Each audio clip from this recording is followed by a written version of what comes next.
Hello बच्चों, क्या हाल चाल आप सबके। उम्मीद है बढ़िया होगा। चलो बच्चों, हम क्लास 9th की वर्कशीट नंबर 2 शुरू करते हैं। भाई क्या नाम है इसका? पदार्थ की अवस्थाएं। चैप्टर 1 से है ये वर्कशीट, ठीक है। चलो शुरू करते हैं, देखते हैं क्या है। पदार्थ अपने तीनों रूप में होते हैं। भाई पदार्थ क्या होते हैं? 3 रूप होते हैं। कौन कौन से भाई? ठोस, द्रव और गैस। पदार्थ की ये अवस्थाएं उसके कणों के विभिन्न अभिलक्षणिक विशेष गुणों के कारण होती है। हाँ बच्चों, क्या होता है ना कि जो पदार्थ होता है उसकी अवस्था क्या होता है, उसके कणों के बीच में रिक्त स्थान से चलता है पता। अगर बहुत कम है तो वो ठोस होगा, और ठोस से कम है तो वो द्रव होगा, और बहुत ज़्यादा गैप होगा कणों के बीच में तो वो क्या होगा? गैस होगा। तो इसलिए बहुत ज़रूरी है, ठीक है। कह रहा एक किताब, पेन या लकड़ी के टुकड़े को ध्यान से देखो। क्या इन पर एक निश्चित आकार, स्पष्ट सीमाएं और स्थिर आयतन है? बाहर से बल लगाने पर भी इनका आकार नहीं बदलता। इनका यह विशेष गुण इनको कणों के बीच रिक्त स्थान ना होने का कारण है। इन्हें हम ठोस कहते हैं, ठीक है। मतलब क्या भाई? जिसे हम दबा नहीं सकते बाहरी बल लगाकर, वो क्या है? ठोस है। और ठोस के बीच में क्या होता है?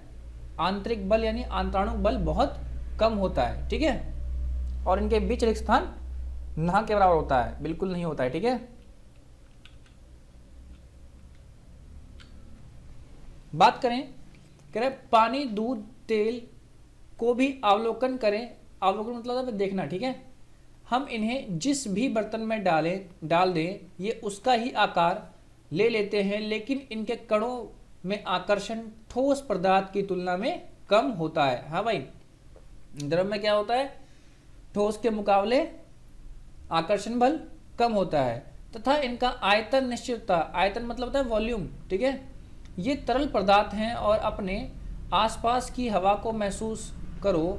यह गिलास में भी है, खाली सिलेंडर में भी है और गैस के गुब्बारे में भी है। क्या यह हर बर्तन को पूरा भर देता है? गैस के कणों में आकर्षण लगभग नहीं के बराबर होता है। हाँ भाई, गैस के कण क्या है? जिसमें गैस को रखेंगे ना वो उसका आकार ले लेता है, और गैस के कणों के बीच में आकर्षण बल ना होने के कारण ये क्या होता है? काफ़ी दूर दूर इनके कण होते हैं, ठीक है। और ये बहुत जल्दी फैल जाते हैं, ठीक है। ये लगातार गति करते रहते हैं। इन्हें हम पदार्थ की गैसीय अवस्था कहेंगे। क्या कहेंगे भाई? पदार्थ की गैसीय अवस्था। चीनी पानी में घुल जाती है तो क्या पानी के कणों में रिक्त स्थान होता है? हाँ भाई, क्या होता है? पानी कणों में रिक्त स्थान होता है, इसीलिए उसमें चीनी के कण घुल जाते हैं। गर्म खाने की खुशबू दूर तक फैल जाती है, यह विसरण के कारण होता है। हाँ बच्चों, कभी खाना अच्छा बन रहा होता है तो हमें उसकी खुशबू आती है कि भाई खाना आज टेस्टी बन रहा है, तो ये किस कारण होता है? विसरण के कारण होता है, ठीक है। दो भिन्न पदार्थों के कणों को स्वतः मिलना ही विसरण कहलाता है। कहता है भाई, दो पदार्थ के कण को अगर अपने आप मिलते हैं तो उसे हम विसरण कहते हैं। पदार्थ के कणों के बीच जितना रिक्त स्थान तथा तापमान अधिक होगा, विसरण भी अधिक होता है। मतलब क्या होगा भाई? एक तो पहले रिक्त स्थान जितना अधिक होगा और तापमान जितना अधिक होगा उतनी ही अधिक मात्रा में विसरण होगा। विसरण मतलब क्या होता है भाई? दो विभिन्न पदार्थों का स्वतः मिलना ही विसरण कहलाता है, ठीक है। क्या पत्थर के कणों के बीच भी रिक्त स्थान होता है? पदार्थ की अवस्थाएं उसके कणों की व्यवस्था पर निर्भर करता है। नहीं भाई, पत्थर के कणों के बीच में रिक्त स्थान एकदम ना के बराबर होता है, मतलब समझो होता ही नहीं है, इसीलिए वो अपने आकार को इतनी मजबूती से बनाए रखते हैं, ठीक है। और सही बात है, यहाँ पे लास्ट में लिखा गया है कि भाई अवस्थाएं उसके कणों में व्यवस्था पर निर्भर करते हैं। अगर बहुत पास हैं तो क्या होंगे? सॉलिड होंगे, और दूर दूर हैं तो क्या होंगे भाई? लिक्विड होंगे, और बहुत दूर होंगे तो क्या होंगे? वो गैस होंगे। जरा ऊपर देख लेते हैं जरा पदार्थ की अवस्थाएं। ये देखो भाई, ये सॉलिड यानी ठोस, लिक्विड यानी द्रव, और गैस यानी गैस ही होता है। देखो कणों के बीच में, देखो ये जो नीचे फिगर है ये दिखा रहा है कि भाई कणों के बीच में रिक्त स्थान कितना कम है, देख रहे हो। ठोस में क्या बहुत कम है, द्रव में क्या है? ठोस से कम है, और गैस से ज़्यादा है, और गैस में तो काफ़ी दूर दूर है। तो ये भाई अवस्थाएं थी पदार्थ की। चलो बच्चों, अब देखते हैं क्वेश्चन की तरफ। तो बच्चों आगे हम क्वेश्चन की तरफ। पहला क्वेश्चन है, ठोस, द्रव, गैस के कणों की अवस्थाओं में क्या अंतर है भाई? तो अभी हमने पढ़ा कि भाई ठोस क्या है? ठोस वह भौतिक अवस्था है जिसमें आकार तथा आयतन दोनों निश्चित होते हैं और इनके अणुओं के बीच रिक्त स्थान बहुत कम होता है, ठीक है। तो क्या कहलाएगी भाई, ठोस कहलाएगी। जिनके अणुओं के बीच में रिक्त स्थान बहुत कम होगा वो ठोस कहलाएंगी, और इनका आकार और आयतन भी फिक्स होता है, जैसे लोहा, पत्थर, लकड़ी आदि। समझ गए आप। द्रव अवस्था किसे कहते हैं? कहता है द्रव की वह भौतिक अवस्था जिसमें आयतन तो निश्चित होता है परंतु उसका आकार निश्चित नहीं रहता। इसमें ठोस से अधिक रिक्त स्थान होता है। क्या भाई, द्रव में क्या होता है, ठोस से अधिक रिक्त स्थान होता है, ठीक है, जैसे जल, मिट्टी, तेल, दूध आदि, ठीक है।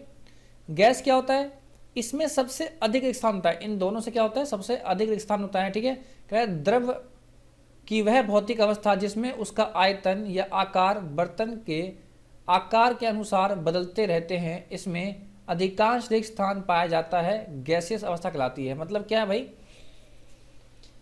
कि गैस स्टेट में क्या होता है, नहीं गैसीय अवस्था में क्या होता है, कणों में बहुत अधिक दूरी होती है, ठीक है, और जिससे क्या होता है ये बहुत दूर तक फैल जाते हैं, और जिस बर्तन में इसे रखा जाए उसी का आकार ये ले लेते हैं, ठीक है, जैसे वायु, ठीक है, जलवाष्प, कोयला, गैस, ठीक है, और ये धुआं लिखा हुआ है, ठीक है।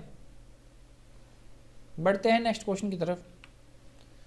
कह रहा है पानी में कुछ बूंदे स्याही की डालकर देखें, आपको परिणाम की समीक्षा करें, ऐसा क्यों हुआ। कह रहा है पानी में कोई भी घुलनशील तरल पदार्थ डालेंगे तो उसके अणु या कण आपस में पानी में गति करने शुरू हो जाते हैं। वह पानी के अणु भी बिना किसी प्लान के गति करते रहते हैं। अंत स्याही का पानी में प्रसार होता है और तरल पदार्थ या स्याही हमेशा ज्यादा घनत्व से कम घनत्व वाले क्षेत्र में जाती है। अंत पानी में गोलाकार घुमावदार डिजाइन बनते रहते हैं। जब प्रसार की प्रक्रिया समाप्त हो जाती है तो पानी हल्के नीले रंग का हो जाता है, ठीक है भाई। प्रसार मतलब पूरी तरह से पानी में फैल जाता है, उसके बाद ये पानी मिलने के बाद नीला रंग देता है, ठीक है। तो बढ़ते हैं अगले क्वेश्चन की तरफ।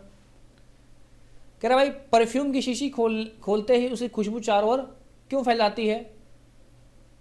तो भाई ऐसा इसलिए होता है, देखते हैं जरा क्यों होता है। कह रहा यदि हम इत्र की एक बोतल खोलते हैं तो इसमें इत्र गैस के रूप में मौजूद होती है, और गैस अपने फैलने की प्रवृत्ति के कारण गंध को पूरे कमरे में थोड़े समय में ही फैल जाती है। देखते हैं जरा इसका एक्सप्लेनेशन। कह रहा है प्रसार गैस के परमाणु, अणुओं और कणों की निरंतर गति का परिणाम है, ठीक है। मतलब क्या होता है भाई, गैस के कण निरंतर गति करते रहते हैं, इसलिए उन्हें खुला छोड़ने पर वो फैल जाते हैं। इत्र वाष्पशील गैस से बनते हैं। भाई इत्र क्या मतलब, जो परफ्यूम्स होते हैं वो भाई ऐसी गैस से बनते हैं जो बहुत जल्दी उड़ जाती है, तो हवा में तेजी से फैलते हैं क्योंकि बोतल को खोला जाता है और इसकी गंध तेजी से कमरे में दूसरी तरफ पहुंच जाती है। तो आंसर तो हमारा यहीं तक है, ठीक है, ये तो एक्सप्लेनेशन के लिए है, इसकी जरूरत नहीं है। क्लियर, आगे बढ़ते हैं। कह रहा है ठोस, द्रव, गैस में कोई तीन अंतर बताइए। देख रहे हो भाई पदार्थ की तीन अवस्थाएं होती हैं, ठोस, द्रव और गैस। देखते हैं ठोस, द्रव और गैस में तीन अंतर क्या हैं। इनका आकार निश्चित होता है ठोस का, इनका आयतन निश्चित होता है और इन्हें बहुत ही कम दबाया जा सकता है। इसके ठीक उलट द्रव में क्या होता है, इनका आकार अनिश्चित होता है, द्रव के भी आयतन निश्चित होते हैं। मतलब ठोस की तरह इसका भी आयतन निश्चित होता है। आयतन मतलब भाई वॉल्यूम की बात हो रही है, ठीक है यहाँ पे, और इन्हें ठोस से अधिक दबाया जा सकता है, ठीक है। इनका आकार निश्चित नहीं होता, इनका आयतन निश्चित नहीं होता। भाई गैस का ना तो आकार ना तो आयतन दोनों ही निश्चित नहीं होता, ठीक है। और ठोस द्रव गैस की अपेक्षा यदि तुलना में अधिक दबाया जा सकता है, ठीक है। तो ये था क्वेश्चन नंबर 4। देखते हैं क्वेश्चन नंबर अगला। कह रहा है विसरण किसे कहते हैं, उदाहरण से समझाइए। अभी हमने वर्कशीट में पढ़ा था, अगर दो चीजें अपने आप मिल जाए तो विसरण कहलाती हैं। कह रहा है दो या दो से अधिक पदार्थ का स्वतः यानी स्वयं एक दूसरे में मिलकर समान मिश्रण बनाने की क्रिया को विसरण यानी डिफ्यूजन कहते हैं। सजीव कोशिकाओं में अमीनो अम्ल के संवहन में विसरण की मुख्य भूमिका है, ठीक है। तो भाई ये थी हमारी वर्कशीट नंबर 2, ठीक है बच्चों। मिलते हैं अगली वर्कशीट के साथ।